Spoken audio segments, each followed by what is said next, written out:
another edition of the Big O Show with Orestes Destrade. That was the Thanksgiving holiday. There you go. Roll of the R's right there, baby. Happy Thanksgiving. Hope everybody's had a good one and is ready for the next level, which is happy holidays. Ooh. The O or ho ho ho, either way you want to look at it. I was at school. I told you the other day, talking to some kids, and I had a red shirt on, so I came in and I was like, "Hey, I'm not Santa. Ho ho ho. You can call me O." So they like that, but I love it. Yeah, man, good to be back with you. Brought to you by the great folks at Texas Roadhouse, Wesley Chapel. When you're doing your shopping over at the outlet malls, they're all right there. You go to Texas Roadhouse after you get all hungry at Wesley Chapel and you have a fantastic meal. If you need a new car, you need to go over to Genesis of Tampa because they have some great deals, holiday deals going on right now. So I'd love a new car for Christmas. No, okay. I would love a new car for Christmas. Drop that down on my list. Little GV80 gifts for you. Yeah, the 80. Is that what? Yeah, with the big boy. I was thinking again. You're the 70, but all right. I'll take the 70. That's a beautiful Dude, car. They're all beautiful. Great value. Phenomenal. Check it out. Right, cost effective too, as far as the level of luxury that you're getting. Yeah, it's incredible. And Kingmakers Tampa, where we're coming to you live from right here, is a really cool private club where you can work and play. Find out more at kingmakerstanpa.com. Well, I hope you had a good holiday. I had a great holiday. It was great. Had the kids in and just enjoyed them and some other family members that stopped on by and obviously friends. So it was a good full on, not just Thursday, but the whole weekend was family. Phenomenal. Yeah. That's what it's all about, baby. Yeah, it really is. And I did a lot. I did a lot with the kids. Really you did, man. Yeah. You had the hockey game. Yeah. You did football. You did a football all deal. Kinds of stuff. Yeah. Did you do the old Busch Gardens? We never made it to Busch Gardens. Okay. Never made it to Busch Gardens. So we'll do that for Christmas because it's all decorated up. But looking forward to that as well. Went to see the Christmas Story at the Straz. Oh, wow. The Christmas Story, the musical. Yeah. Oh, my God. So that's funny. Nice. So funny. Right? If you haven't lived until you've seen the major award lamp, the leg lamp. Right? Dance. Oh. And song and dance. Live. It's pretty spectacular. Yeah. With the dad. I'm gonna. It's funny. I'm definitely gonna put that on the list. Yeah, I think they're gone from the Straz though. It was a limited appearance, but I think they might be over in Orlando. But if you ever get to see Christmas Story, the musical at the Straz, highly recommend. Keep that in mind. Fantastic. All right, let's talk some baseball. Speaking of Orlando, yeah, and they're moving to the Straz. I mean to Orlando. The Christmas Story. The winter meetings are next week. Start on Sunday. I guess they arrive. Yeah, my daughter's birthday. Monday, Tuesday, Wednesday. Yeah. So maybe we do the show over there. I think we need to possibly pop over there on Tuesday and in the old town. I'm gonna look into that. Talk a few guys. Yeah, because you know a lot. You'll know a lot. I'll track down a bunch of people there. Come by. Fan Streams channel and set up a little table there and no doubt run them all through and let's see what's going on because I think a lot of things. This is going to be a busy winter meetings. I really do. I think the Rays are going to be busy. I think the Rays are going to be busy. Not so much signing free agents per se. They're going to talk a little bit about some of their free agents and what they should be going after in that quote unquote mid-market level. But I think trades will probably be interesting. I think big deals would be announced at the winter meetings. I think you'll see both Kyles possibly, could be signed. I think our good friend Kyle Tucker and Kyle Schwarber, both Tampa residents. That's right. That's right. I think Kyle Schwarber will probably sign first.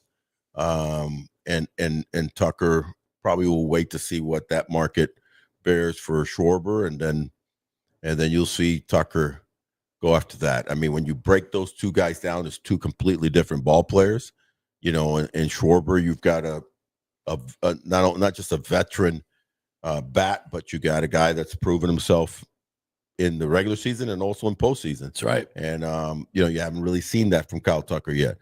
But and Kyle Tucker, you got a guy that's a 5-tool player. And if this, this calf injury or, issue that he had, this past season is really fully healed, he really is one of the top all-around ball players in the game. Great defensively. Can runs, big arm, power, timely hitting. Great teammate. Just does it all. I mean, I really could see the Yankees. It's going to be a big boy team that signs him. The Yankees, Toronto's in the mix for everything, it seems like these days. Obviously, they made the splash with Dylan Cease on the $7,210,000. But I the Dodgers are talking that they're in on the Kyle Tucker deal. So it's I think that Kyle's short porch in Yankee Stadium. Ooh, I mean, but Boston wants him too.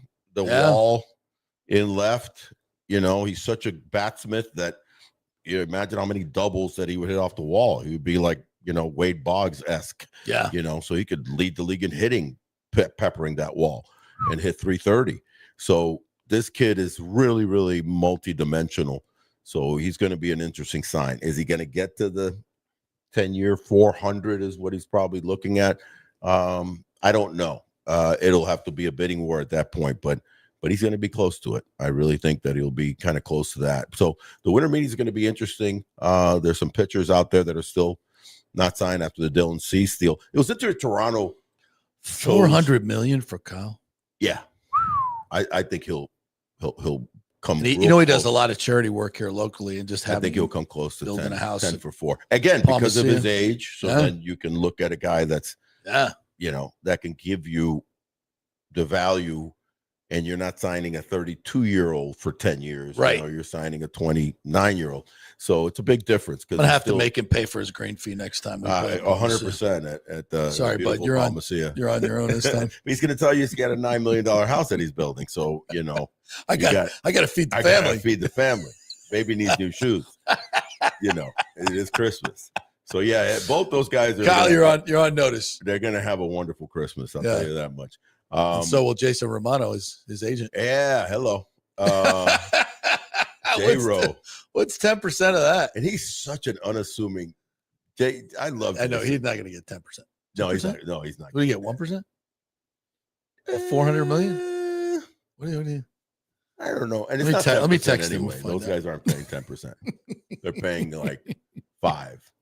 If that. Yeah, because really, you got 5 is the average for a major league agent. But there's guys that are willing to be your agent for 4 because so much money. So probably half a point, maybe. How hard is that deal to get done? I mean, like, what are you doing as an agent? You're just simply like getting a big fishing net and just catching the cash that they're throwing you. You've built him up, I know. over time. Yeah, and it's an interesting thing. And then we got to get J-Roll in there to talk about that. I think once that gets done, you really do. Let's get him in here and just talk. I just want to know, what are these conversations like? And I love him because he's kind of an unassuming, quiet guy. Yeah. He's such a kind of like, he's type of guy when you're around him. He's a very stabilizing force. Yes. You know what I mean? He's very calm. We're talking about his agent, Jason. Yeah, his agent, Jason Romano, who obviously is with the monster, Scott Boras scenario. So. He works with Casey Close. I mean, with Casey Close. Excuse me, not Boris. What is the name? What is their name? It's XL. Yeah, XL Sports. I apologize. It was with XL. Casey Close is a monster. Holy shit. Yeah, they've got so many. Yeah, he's done. I mean, he started way back when he landed. Jeter. So that was his big boy. And he's built off of that. But no, the Rays are not going to. No, they're not in the mix of that. I know you've not this go round. Wanted that one. This go round. You want Alonso to come over here. Bring them all in. Bo Bichette to come over here. Bring them all home. All the Tampa guys, come on home. For that matter, Kyle Schwarber, who lives here, he's not a Tampa. Bring them all home. 3 years. We would a 3-year. 3 years, just right until the stadium is built. Yeah, when the stadium's ready, we'll bring. By the way, I do want to throw a little wrinkle. Oh God, here we go. We're wrinkling on the stadium now. We're wrinkling on the location. Yeah. So obviously the 2 spots, the main one, HCC. there's a sprinkle of like, can the Ybor scenario happen? No. It's unlikely, No. right? It's pretty much shut down. Can St. Pete, pull it off? Yeah. No. You see the other one that's come into play? Rocky Point. Yeah. 100 acres. I know. Like viable land that is like owned by Tampa. Yeah. There would be no land acquisition. No land acquisition. I mean, shovel ready. Yeah. One less golf course that I know you would cry over. You literally would cry over the one. I saw the stats where I think there's 88 or 89 golf courses in the Tampa Bay region. Is that true? Yeah. Look it up. We'll be fine. One less golf course. You're okay? You're not gonna cry over that spilt milk? Fine. I would ask the city of Tampa to, maybe take that money and go build a real good one. So that'd be nice. But what about that location, buddy? I mean, I think the HCC location I think the HCC location is better because I think you could partner with the Bucks or, in some way. I like the idea of a sportsplex and getting, because that would be easier to politically get some light rail going on over there from downtown, or talk about downtown to the airport, which is obviously right next to HCC. So you could have a little stop there before it hits the airport, which I think would be brilliant. But so West Shore, connect and connect West Shore and downtown. But West Shore can connect to Rocky Point. Yeah, it's right around the corner. True. Yeah. But I think if you have that entertainment district right next to the football, right, then you have not only the Bucks games but Bulls games for a few more years, then all the different concerts, you're national championship games. You're creating an entertainment. So, but whereas if you do it over at Rocky Point, I don't know if it's as effective. It's right there on Dale Mabry. It's much more centrally located for the restaurants and the bars and everything. That's on Independence. Then it's on the other side. Now, obviously, you would get some surface roads and you'd have to build some infrastructure to get people off the veterans, and probably a lane coming from Howard Franklin. Correct. So there'd be some infrastructure that would have to be done. So I don't know. I think I like the HCC site so much better. I mean, Ybor would have been great. Obviously downtown, everybody can get to it easier. But I think this, HCC is very doable. Right. Now, it's obviously just the accessibility. So what you don't want to do is do what has been the problem with the Trop and where it sits in St. Pete, right, where you run into water. Right. So you're not, the circumference of the 30 miles around the middle of the stadium. Most of it's the water. Most of it's the water. So you have a problem there. So, they have been pretty good at procuring for many years a lot of their season ticket holders coming over the Skyway, right, and going back and forth. Yeah. Okay. Sarasota, Bradenton has been diehard. It's been nice. Tampa Bay fans, but you can still access them, if you're in that area. Again, the question is the commitment towards truly building a Mecca. Yeah. Because you built Raymond James, you helped build, Steinbrenner Stadium, right? Mm-hmm. And in essence, and that whole, that corridor hasn't really changed. No. So you do well with football, because I think a football stadium can be put in, Timbuktu, anywhere. And it doesn't matter. 8 games a year for an NFL right. team. So it's tailgating area, good parking, and let's go. Right. Location is not as crucial. With baseball. So now with baseball, you have to commit to that. Yeah. You have to really buy in. Again, the Rocky Point has 100 acres. So then they would commit to, hypothetically, making that whole area a Mecca. Yeah. Right. But I agree with you. I think it makes more sense towards. It's so much more accessible from the east. I think it is accessible more because the airport being there. Well, you got the veterans. Yeah.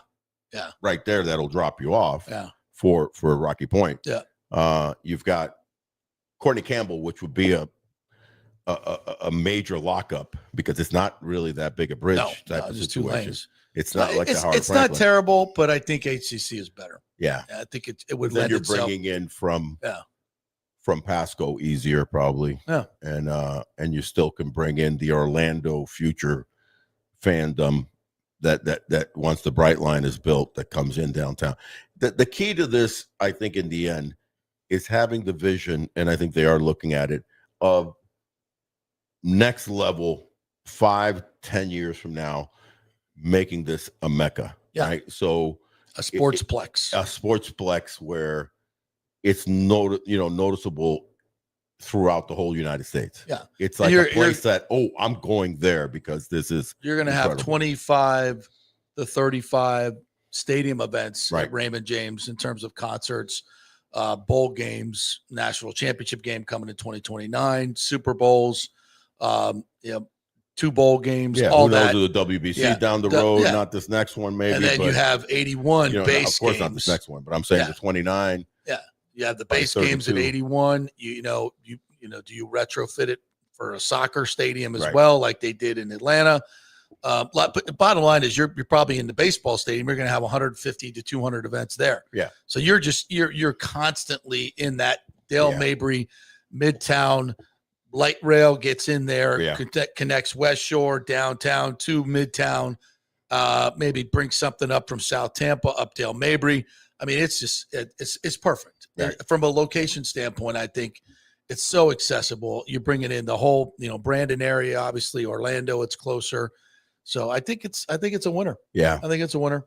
Yeah. It's not, it's not perfect. I would love to see something iconic on the water, but you can make it iconic. But you could make it iconic in the way you build it, what it looks like. And then, the stuff that I think is actually maybe even more important is how you market the team to the fans, the Rays fans. And Ken Babby, having done this as a minor league guy, knows how to market it.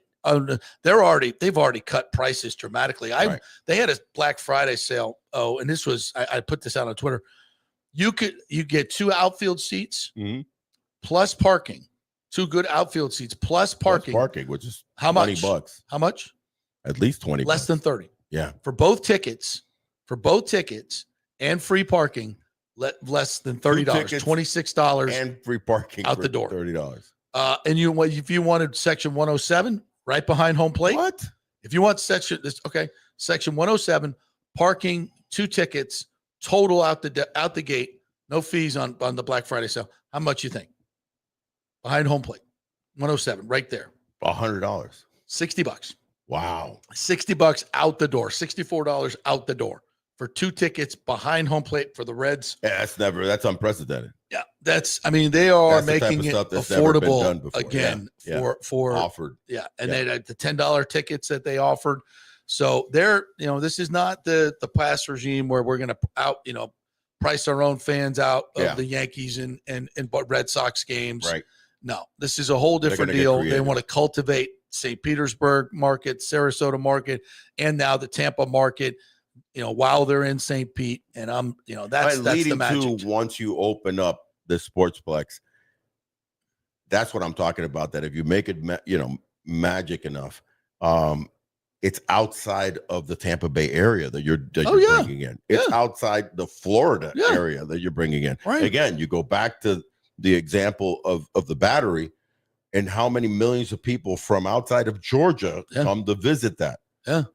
Maybe catch a game, maybe not. They just want to come and one of the busiest airports in the world, Tampa International. You're landing. What do you see? Yeah, you're seeing this mecca. You see this beautiful, iconic baseball stadium with next to a football stadium with bars and restaurants and lights and condos and hotel. I mean, as you're flying in, you're like, oh, hey, that's we can on the way to now. That's where you make the money revenuing for that, not only for the owners, which turns around and keeps. Now you're bidding for the Kyle Schwarbers of the future, but also this, the city, the counties, all of Tampa Bay, are making money because they're also producing jobs and producing revenues, with the extra tax that they would put in those places.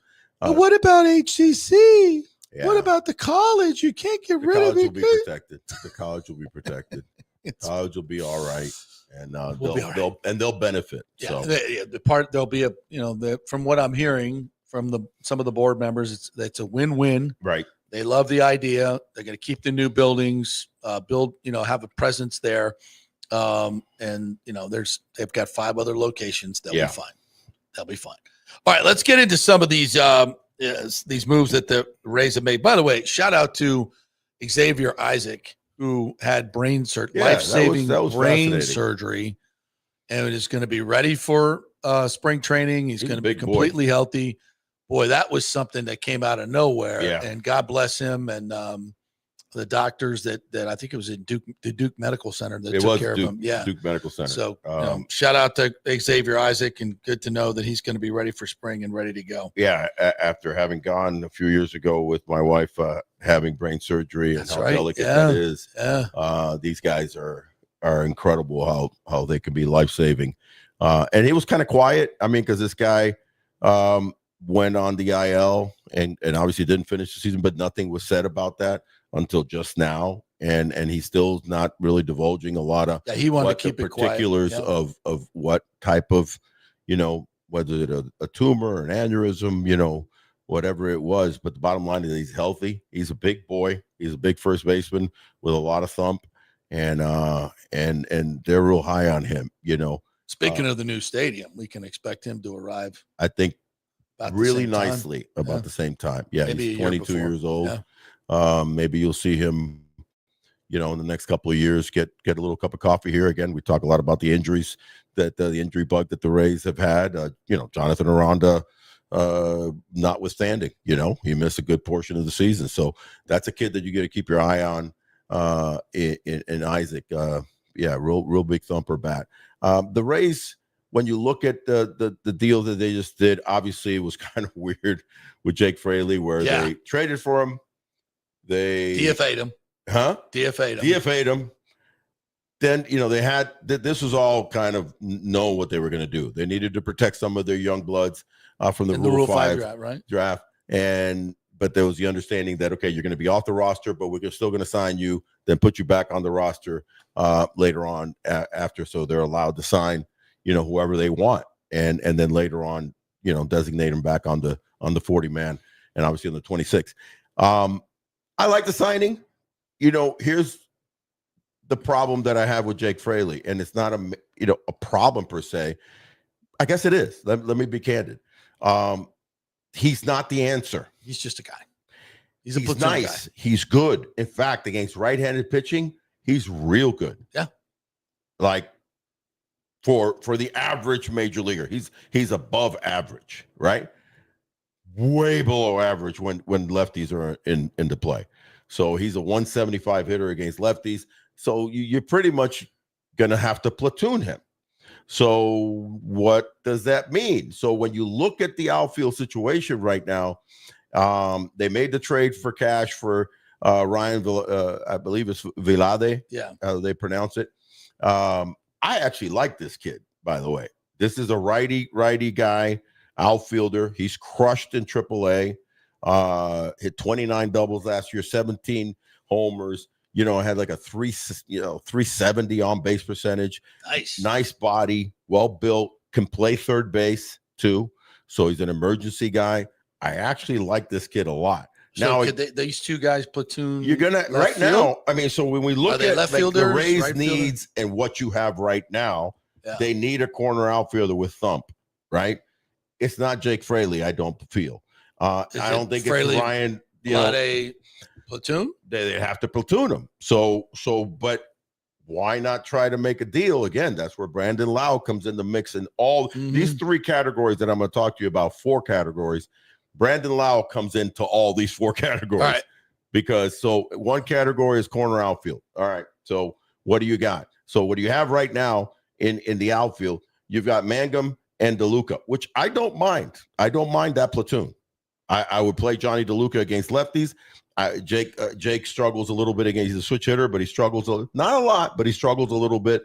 He's kind of more of a punch and Judy, and he's a little more of a thumper from the left side. Hit well over 300 against righties, 270 against lefties. So Johnny DeLuca, both phenomenal outfielders. I can live with those 2 guys being my platoon in center field. Okay, remember, there's going to be a name here that is not finding a hole. Okay. and he's very, very, very fast. So you know who that is. Yeah. So then right field, you got Josh Lowe, a healthy Josh Lowe. You've been very intermittent with him a little bit. I just go, Josh Lowe, here's the ball. You're in right field. Give me 280. Give me 25. Give me 75. I think he's capable of doing that. I really do. You are incredulous of that. I need 145 is what I need. I need him to play 145 games. He's going to do that. I really feel that he's going to have a breakout season next year. This is what I feel. All right. So put it on the books. Let's manifest that. This December 2nd, I'll stop 2025. Josh Lowe is going to be an all-star right field player. Then you have left field. The aforementioned two guys are what you have right now. You've got platoon of Freely, and this kid Vilade. That's not really going to do it for you. You know, it's going to raise a little bit of the power that was atrocious last year as far as production. Yeah. But no, okay, the odd man out then in that situation is Chandler Simpson, you know, so you're going to have to try to figure him in here and there. Again, we always talk about the health with the Rays because players get hurt left and right. You had, you know, Josh missed a bunch of games. You had DeLuca pretty much missed 2/3 of the season. He was done twice in this season. You know, so you need, you know, another bat, preferably a right-handed bat. O'Hearn's a left-handed, really more of a first baseman. You're going to play left field without a problem. He's going to cost a little bit. I don't think they'll go that route as a free agent. There is Miguel Andujar, which is an interesting guy. He's a guy that, you know, came like a house on fire as a Yankee stud 7 years ago, 6-7 years ago. And then kind of fizzled. They traded him away. He's been very He's a free agent, right-handed, has massive power. I don't know if he's the answer. I do like the fact that he's a right-handed bat. Should be affordable in the middle range level of a free agent. I could see them going after him. And then there's the kid, Joe Adell, which, again, there's where Brandon Lau comes into the equation. Right. You know, do you trade Brandon Lau? He's being rumored more so with the Padres, more so with San Francisco, more so with Cincinnati. Those are the teams that, you know, are needing a power hitting second baseman, which is, by the way, it's oxymoronic because second basemen are not notoriously power hitting. So he's in an elite class as far as what he does. There's only really two major guys that are doing what he does to hit 30 home runs and be a second baseman. And that's Jazz Chisholm and him. They both hit 31 home runs last year. So Brandon could be a mix to try to bring in a power bat like Joe Adell, who I'm huge on. Yeah. So now you go into what's the next level that you need? Catcher. Well, you got to tell people what we're doing with Chandler. You know, I think Chandler could slide in over at second base. With the trading of Brandon. With the trading of Brandon, because he was a second baseman. He was signed technically as a second baseman and quickly made into an outfielder in the minor leagues. Right. They just looked at him as the speed. They looked at the time that they signed him. Brandon Lau was your starting second baseman in the major leagues. And they were like, this guy could be great in the outfield. It hasn't truly worked. Yeah. And it's only 1 year. Excuse me? It's only 1 year. Well, no, it's been several years because that's all he's played in the minor leagues. Yeah. He's played in 1 or 2 games at second base. In college. I thought he played more at second base in the minor leagues. Nope. Wow. In college, he was a second baseman. So in college at Alabama Birmingham, he played 50-something games at second, was a superstar. He played 4 years of college. Yeah. So, second base. They draft him. They push him to the outfield. He's kind of struggled with, you know, it's almost like being a wide receiver and not running your routes properly, even though you're fast. You know, not every track star can be a wide receiver. Yeah. Right. Or a center fielder. Yeah. So it's comparable as far as how the routes that you're running, because in football, it's not just about speed, it's knowing what your routes are. And he's learning it now. Could he conceivably? Here's what I think of Chandler Simpson. I think Chandler Simpson, if it wasn't about where he's playing and you just gave him 500 at bats, I think the kid would hit like 315, steal 100 bases, score 100 runs. That's what I think. Now where the hell are you going to play him? Yeah. So are you going to give him 350 at bats, sporadic around where he gets out, plays for a month, like then he that. doesn't play, then you got to send him down because you got somebody. You have to find a spot. Now, could it be second base if you trade Brandon Lau? I think it would behoove them to consider that because the kid played second base before. It's not like it's foreign to him. He's played a lot of it. He's played a lot of it coming up as a youngster. So it's a natural position. Then he was made into an outfielder. Right. So that's where Brandon Lau comes in, and that's where Chandler Simpson comes in. So go get yourself a power corner outfielder, maybe through that trade. Here's where Brandon comes in again, possibly, trying to go out and try to get a catcher and maybe try to make a trade. Though I think the catching scenario, if it's the second major need for the Rays, right?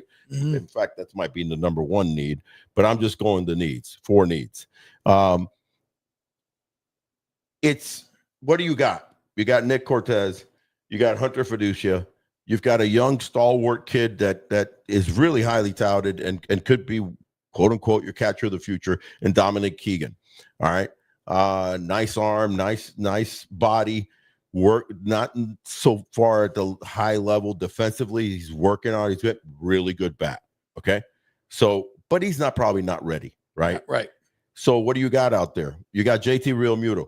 That's the signing that could be kind of the super signing for the Rays, is to just go ahead and give this veteran, 35, I think he's 36-year-old guy, solidify the rotation with a super veteran. Right. Because great leadership. You bring in one of those retread catchers. I'm sorry, Cortez. Fortes. But he's better than Danny Jansen, man. Yeah. So there's talk about maybe recycling Danny Jansen. At that point, give me JT Realmuto. Yeah. And just let him see if he's got one more magic or 2 years offensively. But also the veteranness of a guy that's caught at a high level with a pressure team with the Phillies that's gone deep in the playoffs. That's my guy. Yeah. So go ahead and commit the 2-year 25, 2-year 26, and I think you could bring that guy in. And so to think about it, Brandon Lau's, we signed him for what, 11.5? Yeah. 11.5. You trade him off, there's that money. There's the money. So that's where Brandon Lau comes in that deal. Chandler's still making So our money, right? Minimum. Yeah. You go to the next level, which is starting pitching. Listen, our starting pitching, when you look at this rotation, it's really impressive when you really look at what they have on paper. And on paper, meaning guys going into spring training. And it's been like that for the last several years, by the way. This isn't new to the Rays. When you've gone into the season with your depth chart, it's been pretty solid. But notoriously, right out of spring training, you have had injuries the last 2 or 3 years. The ghost of Tommy John descends upon our pitching staff. Or early in the April, May, by June, you've got 3 guys down. So there goes 3 of your 5 starters. But if you were today a healthy Shane McClanahan, a healthy Shane Boz, a healthy Drew Rasmussen, a healthy Ryan Pepiot, a healthy Ian Seymour. Holy shit. That's good. That's really good. It's a really good group. That's a really good route. And in the back end, you got, Joe Boyle, who I love that kid's arm. Yeah. So, but what do you need? You need some stability with one veteran arm that could be possibly that workhorse. Innings eater. That could be an innings eater, but also a winner. Adrian Hauser kind of struggled, with the Rays. Had a great first half with Chicago, 6-2, sub 3 ERA. Then you have Zach Eflin, and I think that's the guy that already knows the system. Yep. That already has had major success with the Rays. If I'm not mistaken, I think he went 21-15 during his tenure. I know he won 16 games in 23. He was an all-star year.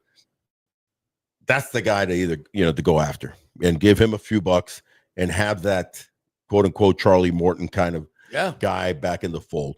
The third guy to consider in my book, and he's a swing guy, is Kona Takahashi, and from the Seibu Lions. Kona is another innings eater who kind of pitches to contact, but gets a lot of soft contact type of pitching. Not an overpowering. Him and Imai, were the top 3 pitchers on that staff. The other guy's a lefty by the name of Sumida, who's younger and not posting eligible, but he may be coming out in a couple of years. A kid by the name of Sumida, a lefty, crafty lefty, kind of like a Glavine-esque kind of pitcher, really spots well, not overpowering, but just phenomenal. But Kona is more of a finesse pitcher that can give you a lot of innings, could also pitch in relief. So I think Kona kind of fits in and should be feasible, signable without it being what Imai's going to get. Imai's going to get 4 or 5 years at $100 million. That's pricing a lot of the mid-market teams and the lower market teams out of the Imai sweepstakes. So, and on top of that, he's got Scott Boras as his agent. So the 3 guys that are be considering for the starting pitching to try to shore up on what is inevitably injury. And I was joking with you before the show, is like, if you're in Vegas and betting, who is going to go down first? If you were I'm not going to say the name because, yeah. And I hate to think that it would be McClanahan because, my God, 2 years now in a row that he's missed, full seasons. So if he's healthy and just mysterious. I mean, they say he's ready to go. They say he's going to be ready to go, but it's a delicate injury. Yeah. So you're talking about like potential life-threatening type stuff. So, I would say Drew Rasmussen will be on that list of, like, even though they babied him last year, I think he had less than 150 innings. But he's had Tommy John twice. Is he one of these cars that are ready to break down, that you're, getting to 100,000 miles and you better trade that in? But if he's not, it's hard to, as you mentioned those names, all I can think about is injury. Yeah. So yeah. I think you almost have to go into the season with 7 guys. You got to. Yeah. They really do. And that 7th guy, and we'll figure it out. That extra guy has to be a quality 3-4 kind of guy that can swing and maybe take on the number 1 role for a little while if some guys get hurt. Again, that's where that's where Zach comes in. Eflin is could take on that role. Heaven forbid that Ryan Pepia gets hurt. I mean, that's kind of been your go-to guy last year. Right. So this is imperative that they protect themselves as far as who they pick as that veteran, extra arm. Then you go into relief pitching, and that's an area that I think they're healthier than people think. Even though the infamous Pete Fairbanks dismissal and saving, and you go again back to the Brandon Lau scenario, that if you trade him, you have 11.5. Well, not signing Pete Fairbanks, you created an extra $10 million. So there should be money there to try to go out and get the Zach Eflins, to get, the JT Real Mutos. No doubt in my mind that it works that way. So by getting rid of Pete Fairbanks, maybe you have a little bit of money. Who do you go after? I really like the guy Rogers. That's a free agent from the Mets. In fact, he was with the Marlins, Taylor Rogers.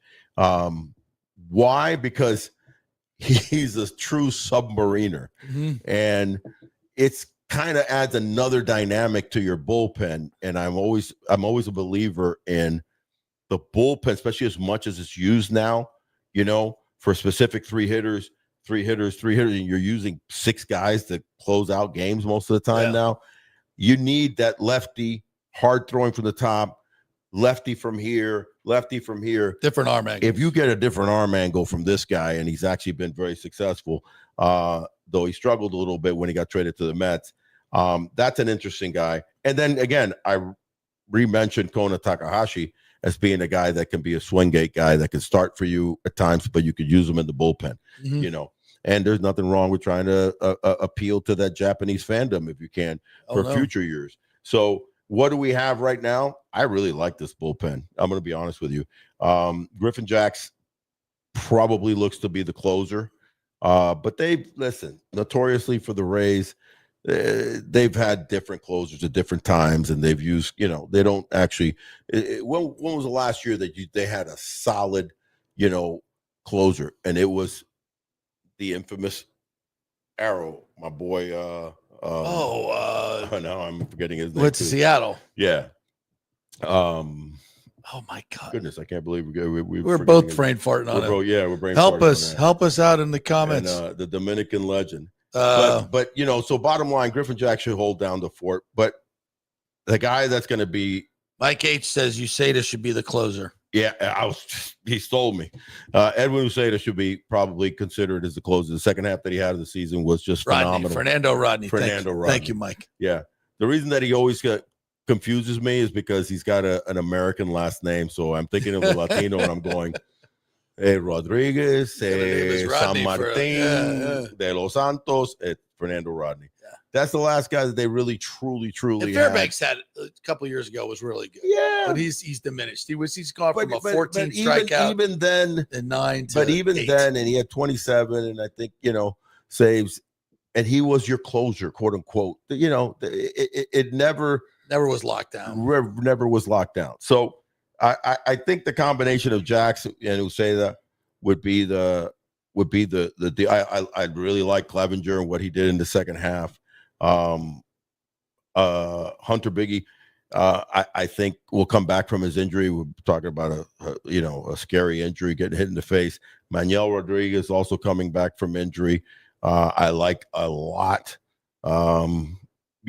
Sulcer showed some promise last year. Mason Montgomery struggled like crazy, but he throws 101 miles an hour and he's a lefty. Great arm. Yeah. So if you could kind of tether that, he's young. Yeah. I think you're right. So they've got a bullpen that can really hold down the fort. But add an extra arm in there, maybe a diverse arm like a Rogers. Yeah. And again, that's where Brandon Lau comes in the mix because of trading him off. Maybe you get a quality reliever that's out there in the trading world. Because he'll be coveted. He's dramatically coveted. Yeah. And we all know his injury history. And at 31, backs don't get better. They don't. But I think what he showed last year is that I can weather a full season. Yeah. So I'm assuming right now, as we sit here December 2nd, he's training for one thing: keep my back on point. Yeah. Take your swings and stuff like that. Mostly what he's doing right now is core type stuff like he did last winter in order to weather a season and play in 140 plus games. So my hat's off to Brandon for what he was able to do after having multiple years of injuries. Guys do have 3 or 4 years of injury riddled time frame. Yeah. They get healthy, and then they find the right mechanism, the right rehab, the right medicine, so you speak, as far as what you're eating, what you're training, how you're training.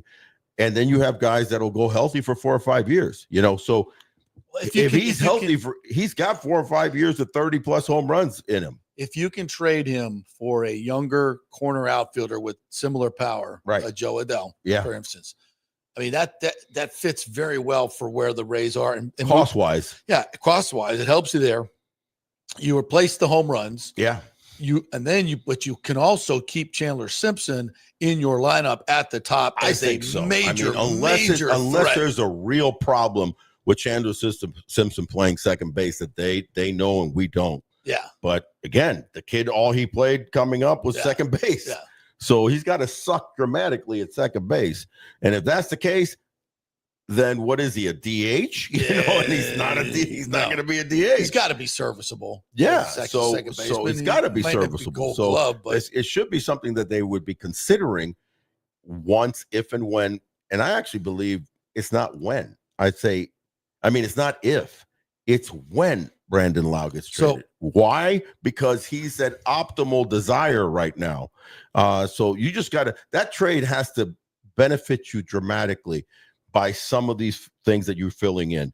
Corner outfielder, a starting pitching somehow that you get in that trade, or a reliever that you get in that trade. Right, so let's do that. Let's do that lineup. If Simpson moves to second base and you trade Brandon Lau. So you got Simpson leading off. Yeah. Yandy in the 2-hole. Yandy in the 2-hole by of course. All right. And then we go in Junior or Aranda. No, you go Junior. Junior. I want Junior to get more at bats. Me too. I want Junior in the third hole. Third then I go more power. So you're protecting Junior with a potential Joe Adell if you make that trade. Right. So you've got Joe Adell. Now you bring in the lefty and Jonathan. By the way, let me just throw this at you. So Simpson hitting 315. Yeah. Right. Getting on base. Yandy's up. What did he hit? 23 home runs last year? 23 home runs, 83 RBIs, Junior, hit 300. Yes. Junior hit 45. 110 RBIs. Adele had what, 37 last year? 36. 36. Ward had 37. He had 36, 95 RBIs. How's that sound? Dude. And then we got Aranda. And then Aranda who hit 320. With 320 and a little bit of pop. Then we're going. Now you go into, the Josh Lowe. I mean, imagine getting Josh Lowe in the 6 hole and getting the 2023 Josh Lowe. Yeah. In the 6 hole. Where he hit what, 30? How many home runs did he hit? I can't remember, but it was in the high 20s. He's in the 6 hole. He's in the 6 hole now. You're not pressuring him to have to hit 4, or something like that. Now I just put Real Muto in the 7 hole and catch. Yeah, Real Muto in the 7 hole. Woo! Now and then 8, 9. Now you're going. You can bob and weave, and you're going Carson Williams. Who, by the way, has some pop too, but or Walls or Taylor Walls. Yeah, but And then you got your center fielder Mangum, and then you got your center fielder Mangum DeLuca. Wow. Yeah, and by the way, Rays fans, are you entertained? Are you excited? A really good defensive outfield at that point. And by the way, it's from a because Adele is a center, not a great center fielder, but he's played center field. Right. So you can move him to left. You can move him to left without a problem. Yeah. So now you've got a really dynamic outfield, still fairly young, way under 30 years old. Yeah. And though I think Mangum was 29 this year. He's an older rookie. But my gosh, now you've got something to work with. You're adding speed, on base, power, on base with good RBIs, veteran bat with JT Realmuto, hopefully a comeback player of the year type Josh Lowe, and then you've got even your 7, 8, 9. You got a lot of versatility there with Taylor Walls and some of the other Richie Palacio sticks around. Palacio sticks around, who I like a lot as far as that little super utility guy. And that's a maybe dramatic you keep Velade in as another super utility outfielder, third baseman. That's a good baseball team right there. That's a really good baseball team. Adding that power, that power bat in the 23, 45, 36, and Aranda hits 20 bombs. Josh Lowe can hit 20 bombs. Real Muto can hit 12, 15. And this is a viable lineup that could happen. If you get Carson Williams hitting 25 home runs, I'm going to tell you right now, I don't want him to hit 25 home runs, because if he's hitting 25 home runs, he's hitting 200 and he has 200 strikeouts. Yeah. I want him hitting 15 home runs. We have enough power before him. I want him to hit 250, play really good shortstop, and just hang in there and learn the major leagues. And then 2 or 3 years from now, Carson Williams, I see as being a guy that could hit 30 home runs, steal 30 bases, work himself into being, a poor man's Bobby Witt, Junior. That's a hell of a lineup. That's a hell of a lineup, dude. Woo! That's a hell of a fun to lineup. watch at the Trop. That's a hell of a lineup, and it'd be fun to watch. And Mike H said, could the warm weather at Steinbrenner have kept Brandon's back looser than a 70-degree dome? Wow. And not only that, but that's an interesting thought. Also off the bad field. Yeah. That had to help Brandon's back tremendously. Yeah. Getting off the turf at the Trop. Yeah, but he's playing second base, so he's on the dirt a lot. Yeah. The dirt's hard too. The dirt's hard too. Actually, the dirt is hard at the Trop. Harder than most of them. Most, right? Yeah. Yeah. It's a weird thing. Yeah. But it's a great point. I don't know if playing outside and just the humidity loosened. There's something, I think it's more physiology I think it's both. But I think he prepared himself well, and just had a healthy season, and let's hope that he has a healthy season wherever he ends up. And I just think he's going to get traded. I also like Real Muto as a leader. I do. Zach Eflin as a leader. Yeah, those are two major guys important points, man. Yeah, that you sign them. Listen, if you suck ass, then you know what's going to happen. Come July, they're trading Zach again. They already did that to him once in this team. In a July trade deadline, you trade JT Real Muto to a team that has a catcher that got hurt. You can unload these guys. But if you're healthy and you have the staff that you should have, holy shit. With that offense, now all of a sudden you have righty, lefty, righty, lefty, righty, lefty. You have a combination that's legit. God, and that's totally doable. It's that one power guy in the middle behind Caminero. You have to, because listen, they're going to pitch around Caminero this coming season. They're gonna. So who's gonna hit behind Joe Caminero? Adele sitting right there. You can't have Josh Lowe being iffy hitting behind Caminero. I don't even think you can. This is not pie in the sky stuff. Here's the catch. You can't even have Jonathan Aranda hitting behind Caminero. If you don't sign a big guy, that's who it's going to be. Yeah. But here's the catch. Jonathan Aranda is going to be pitched to, and they're going to pitch around Caminero. Exactly. And Caminero, if he gets frustrated, all of a sudden he'll be hitting 230. Going out of the zone. Because he's going to be going out of the zone instead of taking the walks. All right. Michael LaRue says the Rays just hired former Orioles manager Brandon Hyde as a senior advisor. What does that move mean for the organization? Great question. Number one, I think it's a great move. I think anytime you can add, a veteran baseball mind that has not only been in baseball a long time like Brandon Hyde has been, but also has managed, in the major leagues and has had success managing with the Orioles before they went, they kicked the bucket and went down south with injuries. Talk about injuries again. A lot of the demise for the Orioles were some big arms that got hurt and it just didn't work out. So there goes Brandon Hyde. I think it's a great sign. I really think it's very smart. You saw the Orioles in turn, hired the former San Diego Padres manager to be kind of in their force. I think he's going to be on field as opposed to a special advisor. But the bottom line is it a fear factor for Kevin Cash? No, I don't think so. I don't think this is a, if Cash struggles, Brandon Hyde would be taking his job. I don't see it that way. I just see this as a veteran, person that was brought in, back in the day, a different type of guy. But if you remember in the 2007, 8, 9, that era, there was a guy by the name of Jerry Hunsicker who came in, from Houston. Yeah. And it was a very smart, calculated, bring in a veteran to kind of to add a different, veteran mindset to. It was a good balance. He was more of a, old school baseball guy. The analytics guy. With the analytics guy. Yeah, really so I think this is a smart hire.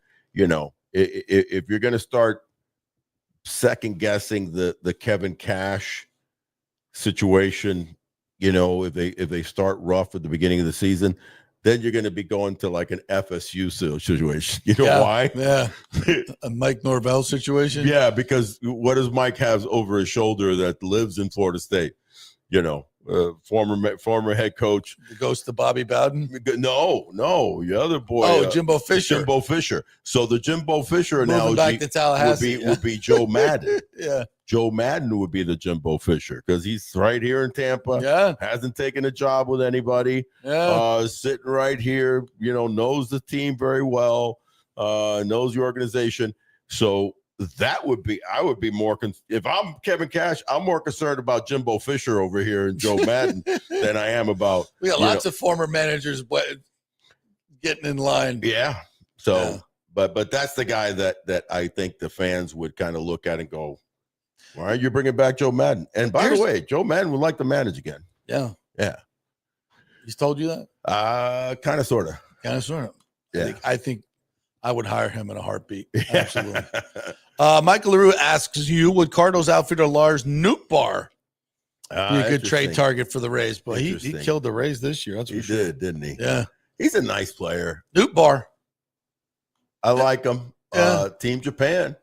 Japan champion back in 2023 because he's got I think it's his mom, I think is Japanese.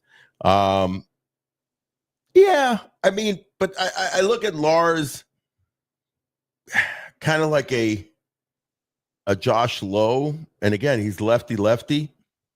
I'm kind of really looking for a right-handed power bat. That's why on a wishful thinking, Miguel Andujar could be an interesting guy that you take a chance on. Because can he find that power stroke that he had as a young player? You know, that kind of through injuries and other things went by the wayside. Mm-hmm. But he's a powerful right-handed kid. Can you get a surprise, Jorge Soler kind of production from Miguel Andujar, and just kind of just surprise you? And remember when Atlanta brought him over and crushed big it, deal. These guys get hot. But that have the potential, that have, the right-handed power swing. Nootbaar is, for me, is not the guy, All right. No Nootbaar. Yeah. Nuke the Nootbaar. Yeah. All right. What else? We want to talk a little Japanese players. Well, it's interesting, because we're talking about these signings and you and I were talking, before we started the show. It's interesting because Yamamoto actually turned down greater money to go to Philadelphia in order to go to the Dodgers. When he looked at it, basically he saw potential for a championship greater in Dodgerland. No doubt there's also the attraction of being out in the West Side, where there's a greater, LA, Philadelphia. Yeah. Well, and it's not like Philadelphia actually sucks. They're always perennial places to live. Yeah. But when you look at places to live and also which one has the greater chance of winning championships, man, did he pick the right one? Because he's been in the league 2 years and he's 2 for 2. But the big thing with that is that he came over for a $325 million contract, right? I think it's a 10-year deal. Mm-hmm. What people don't realize is that but since what is called the Fukeki in Japan is a recession, and a recession hit in the early 2000s that they're still basically living through. It's been like a 15, 20 year recession. And Fukeki. Yeah, kind of say, hey, you Fukeki. Someone was Italian. Fukeki, forget about it. Anyway, that's a Japanese word of the day, Fukeki. Fukeki. That's a recession. And they basically kind of flatline their players' salaries. Right. Why? Because they can. Because there is no strong union. They have there's the MPBPA. But it's nonsense. Right. It's basically what the Players Association was in the 60s and 50s, 60s, and 70s. Nonsense. Until Marvin Miller came in and changed some things around, was able to bring in arbitration and trick the owners into arbitration, trick the owners into free agency, trick the owners into multi-year deals. None of that was around Major League. It was 1 year deal. We have the control on you, and maybe we'll trade you. Maybe we won't, right? That's how Japan is run. And for years, for decades. But during the 80s and 90s, when I got there in the 90s, it was the epitome of growth in Japan. Nissan and Sony and all this stuff and whatever. Mitsubishi, it was just going nuts. It's actually literally called in Japan the golden era. Yeah. Right. And so players were making, a shitload of money. I went over there my second time around and signed a 1 year, $3.5 million contract. It was the biggest contract at the time. Then the next year, Kevin Mitchell went and signed a $5 million deal. You know what I mean? And the local and the native players, because notoriously the foreigners have always made more money.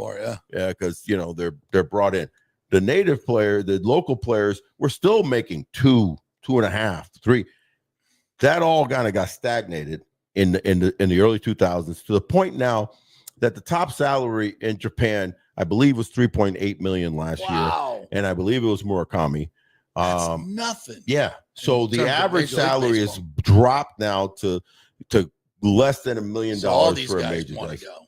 So not only do they want the challenge of the major leagues, but when you have a guy like Imai that was barely making $2 million and being one of the top pitchers in Japan, he's going to make $20 million a year. He's going to make $20 million $25 million a year. Wow. So, and why is there such a great discrepancy? Number one, I already said, their PA has no power. They're going to have to eventually strike in order to create some power. Yeah. And I don't see that happening in the near future. They only have 12 teams. And they only have 12 teams. They don't have the TV contracts, the great, revenue streaming. We talked about it that, baseball's revenue, $12 billion a year.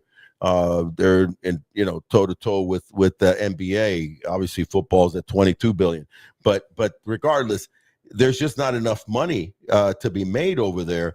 So guys are wanting to come over, not just for I want the challenge. It's generational money. Generational money. Yeah. So a guy like Imai is gonna make $100 million for probably a 5-year deal, 4 to 5 year deal.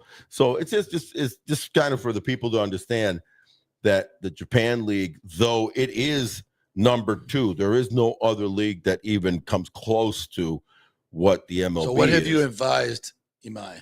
Have you know him well? I know him well. I haven't had a chance to. I have his number, but I haven't a chance to reach out to him. This is obviously his world and his thing. He's dealing with Scott Boras. There's very few greater than the Boras group. I think he's going to go to a major team, the team that makes sense for me, especially after he said that he wants to challenge the Dodgers and his goal is to beat the Dodgers. It's the San Francisco Giants. Yeah. Now the Giants aren't notoriously lately, in big spenders in the big spending world, but I think they will make a splash. I think they will make a splash with that. The fandom would really love it if I'm a Giants fan. Hell yeah. That you're bringing that type of guy. You got to get back in there. This guy wants to be a Dodger killer, right? Let's go. So, we'll see if your FSU boy, Buster Posey is gonna. Well, he's the president. He's not. He oversees everything. Oh, he's the president now? Yeah, bro. He's not GM. He's the president. He oversees it all. Give me some tickets there. He's legit. So that's what's going on with that, man. But let's see. Next week is the winter meetings. I think it's going to be a busy winter meetings. I think there's going to be some major deals, both trades and major signings. So keep an eye out for the 2 Kyles. Obviously, there's a couple of lefties out there, in Framil and the guy that I like a lot, Ranger Suarez, is available. So there's still some guys to be signed that are going to be getting some big bucks off of this Dylan Cease. I do want to say one thing about Toronto, bro. Toronto's all in on everything, man. You got to hand it to the Blue Jays. And there's another team that is stockpiled with starters right now, but they're betting on, listen, what if Barrios gets hurt again? What if so-and-so gets hurt? And they went after Dylan Cease, and I'm a big fan of Dylan Cease. Their payroll is going to be over 300. And they're supposed to be re-signing Bo Bichette probably for a couple $100 million for 8 years. We got to get the hell out of this division. They're supposed to be in the Kyle Tucker deal. Well, let's get the hell out of this division and realignment and get in there with the Marlins and the Braves and the North Carolina Schmucks, whatever the hell their name's going to be. Charlotte Chipmunks, yeah. The Charlotte Chipmunks. Nothing against Charlotte. We love you. We love it. The Charlotte Carolinas. All right, we'll end with this. Rick says, Big O, you're making baseball fun again. Oh, yeah. That's nice. I appreciate it, man. You are. This means a lot. This was a really good Rays podcast, by the way. Yeah. Excellent job. Yeah. That lineup is strong if we can add that power bat in the 4 hole. Yeah, so tell all your friends that if you're Rays fans, we're going to post this in all the Rays fan groups and get people knowing out there that this is the preeminent Rays podcast, off-season, whenever. And not only for information, but also for support, because we really want them to do well. Yes. And we want this new ownership to succeed. And we want the fans to enjoy this product. If we could just get one of their new limited partners on the damn show that's working right, Yeah, we're like gonna right get behind the we're wall gonna- here. He's been busy selling. Come cars. on, Mike. Let's go. Speaking of Genesis of Tampa, the great Mike Murphy, The GOTS place. great local company over there, Genesis of Tampa Murphy Auto Group, who was born here in Tampa many years ago. Yeah. They're back at Genesis of Tampa, so go out there and buy you a nice car for Christmas. Buy yourself a car or a beautiful GV 70 or 80 SUV. By the way, stuff. again, I always mention that Mike Murphy is such a giving back, charitable person. Great dude. Walked in here, $5,000 worth of toys. That I know they're stacking them up. That they stacked them up. They're going to be given away. Just gave away 90 turkeys to Metropolitan Ministries for Thanksgiving. And $5,000 worth of toys that'll be given away on the 12th at an event. So he's always looking to do great things in the community and give back. So, hats off to Miguelito Murphy. Yes. And Kingmakers Tampa, where we're coming from, you go to kingmakerstampa.com to find out more about this great private club, which you can be part of and have some office space and a place to hang out and network as well. And my favorite steak restaurant? Texas Roadhouse, Wesley Chapel. Yes, I'm so hungry right now. Baby. I Good could go stuff. for a little 16-ounce You could ribeye. always go for a 16-ounce ribeye. Loaded baked potato, some steamed broccoli, Yeah. little house salad to start, Yeah. frosty cold one. Little apple cobbler or something Oh, after. apple cobbler. Yeah, hello. I got Yes. you. I got you over there. All right. When are we going for a nice dinner over there at Texas Roadhouse? Let's go soon. Let's go Let's this go. week. All right. Texas Roadhouse, Wesley Chapel. Thanks to you as well. Thanks to you guys for watching. We will be back Friday. We'll give you a new show, and then possibly we'll be at the winter meetings. Hopefully one of the Lions will be coming to a Tropicana field near you. Come on, Kona Takahashi. You think so? I hope so. Reliever starter. I like that lineup that we came up with. You're still jonesing about juiced. that. Is your Christmas wish list right there. Simpson, Yandy, Caminero, Joe Adell, Aranda, Josh Lowe, Real Muto, Carson Williams. We got a Mangoman center. Yeah, Mangum and DeLuca. As a second leadoff guy. Righty. Number Right, 9 hole. both of them run well. Let's go. Both of them, they each hit lefties, and the Johnny hits lefties, and Jake hits righties, and they can go get them in center field. That's a hell of a lineup. Talk more about it on Friday. See you then. Tranquil and tropical, baby.